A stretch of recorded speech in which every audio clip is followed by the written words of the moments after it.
Ok,ក្នុងវីដេអូមុនខ្ញុំបាននិយាយពីការវាស់កង់ដងនេះអញ្ចឹងណាអញ្ចឹងកង់ដងវាស់មិនអីមិនមើលតាមវីដេអូខាងមុខអញ្ចឹងក្នុងវីដេអូបន្ទាប់មុនចូលវាស់ខ្ញុំបញ្ជាក់តិចសិនកុំឲ្យច្រឡំណាក្នុងការដោះគ្រឿងមកវាស់មិនមែនចេះតែដោះវាស់ពេញមួយបតហ្នឹងទេគឺមុនដោះហ្នឹងគឺដើម្បីដោះបានមុនដោះគឺយើងត្រូវមើលថាតើម៉ាស៊ីនយើងមានបញ្ហាអីតបមកចេះមើលនេះចេះមើលសេមានេះបានន័យថាឧទាហរណ៍កង់ដងហ្នឹងវាជាប់ទៅណាអញ្ចឹងណាហើយមួយទៀតមុននឹងដោះហ្នឹងគឺវិភាគគេវិភាគថា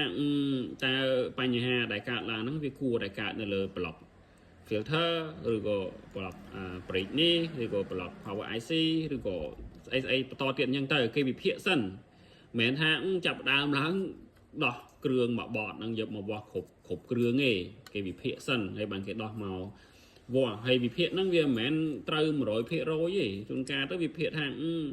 ដូចនិយាយវីដេអូខាងមុខហ្នឹងថាអានេះវា filter វាកាត់ noise វាអាចធ្វើឲ្យម៉ាស៊ីនដំណើរការខ្លួនឯងអីចឹងទៅតែយើងវិភាគថាប្រហែលជាមកហ្នឹងដល់ពេលយើងដោះមកវាស់មើលថាវាមិនមែនអាហ្នឹងដូចជាអត់ខូចផងចឹងចាប់ចូលវិញទៅយើងវិភាគតទៀតថាអាចមកពីអីបន្តទៀតអញ្ចឹងណាលក្ខណៈអញ្ចឹងកុំឲ្យច្រឡំថាជួសជុលត្រូវតែដោះគ្រឿងយកមកវាស់ទាំងអស់អត់ទេណាអត់ទេយើងមុននឹងដោះគឺយើងវិភាគមើលសិនថាវាខូចអីបានយើងដោះហើយឧទាហរណ៍ថាយើងចេះវាស់កង់ដងនេះមួយអញ្ចឹងមើលទៅក្នុងមួយបតនឹងមានកង់ដងហ្មងនេះក៏កង់ដងនេះក៏កង់ដងនេះក៏កង់ដងអញ្ចឹងចេះវាស់មួយចេះវាស់ទាំងអស់ឃើញអត់ហើយបន្តមកទៀតខ្ញុំនឹងបញ្យល់ថាដើម្បីវាស់រោគកំហូច resistance គេវាស់មិនគេមើលតួលេខមិនគេមើលពណ៌មិនអញ្ចឹងឧទាហរណ៍ថាយើងចេះវាស់កង់ចេះវាស់ resistance នេះមួយរោកំហូចឬក៏មិនខូចឃើញយើងអាចចេះវាស់នេះ resistance មួយកណោនៅខាងក្រោយនេះឃើញអត់អញ្ចឹងស្មើនឹងយើងរៀនតឹបរៀនបានខាងនេះហេក៏យើងអាចចេះវាស់អាប្លុកខាងនេះបានដែរដោយសារវាដូចគ្នានឹង resistance សំខាន់យើងស្គាល់ color ស្គាល់ code វាទៅយើងអាចវាស់ដឹងហើយអញ្ចឹងតិចទៀតខ្ញុំនឹងបង្ហាញតម្លាក់វីដេអូមួយទៀតនិយាយពី